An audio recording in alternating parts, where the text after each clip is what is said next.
This is the Positive EQ Perspective, where you'll find a more positive outlook on life by developing your emotional intelligence. My name is Kirsty Gwynn. I'm a coaching psychologist and speaker, and I'm passionate about helping people to experience more calm, contentment, and joy every day. Have you ever had that experience where you have so much to get done and yet you're so stressed that you just can't seem to focus? The to-do list is long and you're trying to hack away at it, but progress is really slow. Your mind feels fuzzy, and trying to come up with a new idea or do anything remotely difficult feels impossible. You're too stressed to think straight, and that can make you feel even more stressed. So what to do about it? Today, we'll be talking about what to do when you're too stressed to be productive. And first, let's take a look at what's happening within your brain when you're feeling this way. When it comes to understanding the role that stress plays in the brain, there are two brain regions that it's useful to know about. One is the protective system, and this is the part of the brain that's responsible for the brain's stress response. So whenever you're feeling stressed, this part of the brain is active. Then there's what we can think of as an opposite system, and I like to call the system the productive system. This part of your brain plays a critical role in functions like self-discipline, motivating yourself, decision-making, problem-solving, and it's even involved in working memory. So everything that you need to be productive, basically. But here's the catch. Research has shown that even small amounts of stress inhibit access to this brain region. And when we're depleted or stressed, we literally are not able to access that part of our brain as much as we would be if we were feeling happy and relaxed. I think we've all experienced this before when we're just able to get so much done, and it's almost always when we're feeling good, right? I would guarantee it.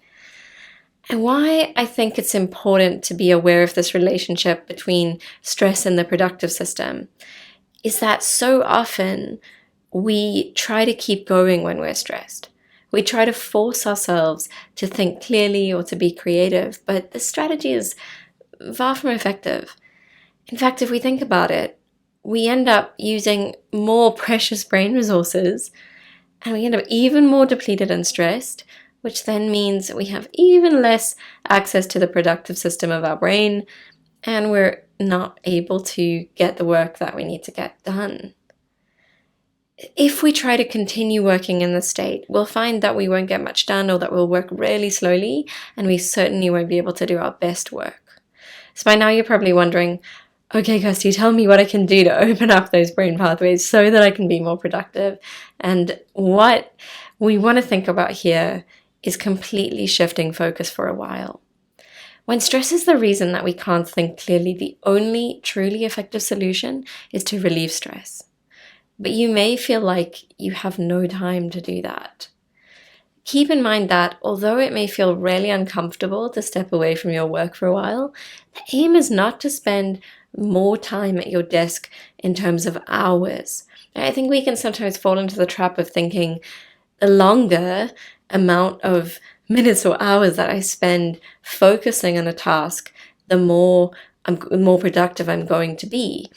But we intuitively know, we know through experience that this isn't true, because we've all had those days where we race through our to-do list, and then we've had another day where we had a really similar amount of tasks to do, or similar tasks on our to-do list, and it just took us ages.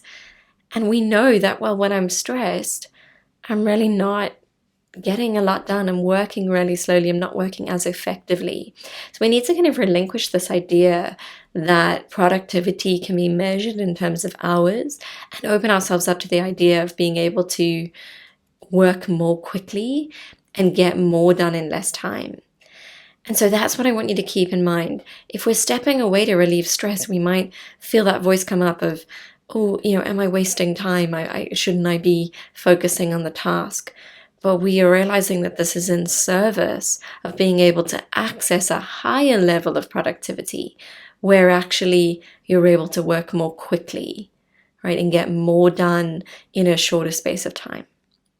Any time that you spend de-stressing is won back because you work more quickly afterwards. So there was one study that looked at the value of lunch breaks, and they were looking at two things. So one, they wanted to find out if people took a lunch break versus if they didn't, how did they feel at the end of the day? And I think this one's a no-brainer, right? We'd all say, oh, the people who took a lunch break were obviously feeling better than the people who didn't take a lunch break, right? Of course. But they were also interested to find out, how that lunch break might have impacted their productivity. Now, when we're skipping a lunch break, the reason that we're doing it is often because we think, I just have too much to do, and therefore I have this half an hour to an hour for my lunch break, and if I work through my lunch break, I can therefore get more done, right? So if I spend more time working on the tasks, spend more time at my desk, I can get more done. And so the researchers were interested, is this actually true? And here's what's interesting. They found that the people who took the lunch break got the same amount of work done as the people who didn't, and they felt better than the people who didn't. Right? So the people who hadn't taken lunch break might have said, well, I don't have time to step away from my desk. I'll get more done if I don't take the lunch break. But they weren't taking into account that as they became more stressed and more depleted and possibly even hungry if they didn't eat at their desk and they skipped lunch entirely, they were starting to work slower and less effectively. The people who took their lunch break won that time back. They got back and they got through their tasks quicker. So I want you to keep this in mind. And then when it comes to choosing how we de-stress, choose carefully something that's truly effective. And here's how you can make sure that it's truly effective. So positive emotion has been shown to open up brain pathways to the productive system. So when you're choosing to shift your focus and relieve some stress, try to stay away from something that feels more neutral, such as absent-mindedly scrolling social media. That can even sometimes feel negative, but often it's just that we're kind of bored and we're doing it. We're not really feeling positive emotion while we're doing that. And what we want to be doing here is being really proactive about seeking out something that gives us positive feelings. So even if this is something really small, like watching a funny animal video, dancing around the room to your favorite song, watching something inspiring, go for positive feelings that feel a bit stronger than usual for you. And this is different for all of us, so it's about working out what personally feels right for me. Something that is my absolute go-to, particularly if I don't have a lot of time to de-stress, is I love watching these videos by an absolutely amazing company called Great Big Story. They showcase, so they release different videos showcasing people around the world just doing things that they're passionate about, or these awesome projects that they want to raise awareness of. I'm very sad to discover that Great Big Story was another victim of the pandemic and has unfortunately shut down. But their videos are still up and just such amazing content. All of the videos are roughly 3 to 6 minutes, and every time I watch one, it just elicits such stronger positive emotion in me than probably any other as quick activity. I feel really inspired. I feel deeply present. And even though it's such a short thing, it really takes my mind off the work task. I find it can relieve stress pretty quickly and have a wonderful effect. So for you, it's about finding something similar, especially when you don't have a lot of time, right? It's easy when we do have a lot of time to say, well, I'm going to actually take a walk. But when we're talking about having so much on our plate, it's important to find these bursts of positive emotion. And we might need to think intentionally about what that is for us. And whatever you choose to do, I want you to try and be all in with it. Really try to enjoy the moment so that you can get as much as possible out of it. You'll find that coming back to the task afterwards, you'll be able to think more clearly and creatively and to work quicker too. But if you want to be more productive on a more consistent basis, the real challenge is to try and embed moments of positive emotion and stress relief into your routine. If you are working yourself to the point of exhaustion on a continual basis, we're going to see major dips in our productivity on a consistent basis as well.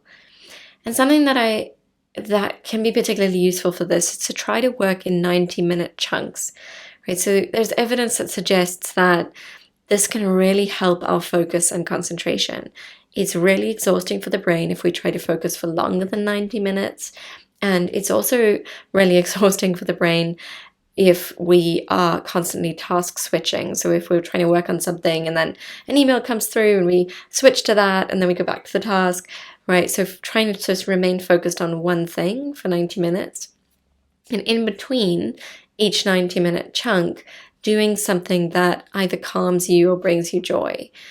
Now, maybe you're thinking, well, I don't have a lot of control over my schedule, right? If you're traditionally kind of going into an office again now, you might think, well, I don't really know if I can necessarily do that. And then I want you to just be creative here. The breaks between the 90-minute chunks can be as simple as pausing to make a cup of tea and really savor that cup of tea. Or if you are blessed with lovely warm weather like we are finally having in the UK for once, maybe it's a nice refreshing glass of water with a slice of lemon in it or something, or a nice cool drink, and really savoring it, really enjoying it, right? So that you can get more out of it. It might be as simple as pausing and thinking of something that you're grateful for, or 3 things that you're grateful for. Or it might be speaking with a colleague briefly, and maybe someone who makes you laugh, or you pick up the phone and phone someone just for 5 minutes. All of this will help you to feel less stressed and happier, of course. And that sets the stage for you to be your most productive self. If you're looking to calm negative thoughts, accept yourself, and live joyfully, then you need my free roadmap to overcome negative thinking. You'll discover 7 steps to follow, as well as 3 mistakes most people make trying to improve their mindset and life that only make things worse. Visit positiveeq.com/free. That's positiveeq.com/free.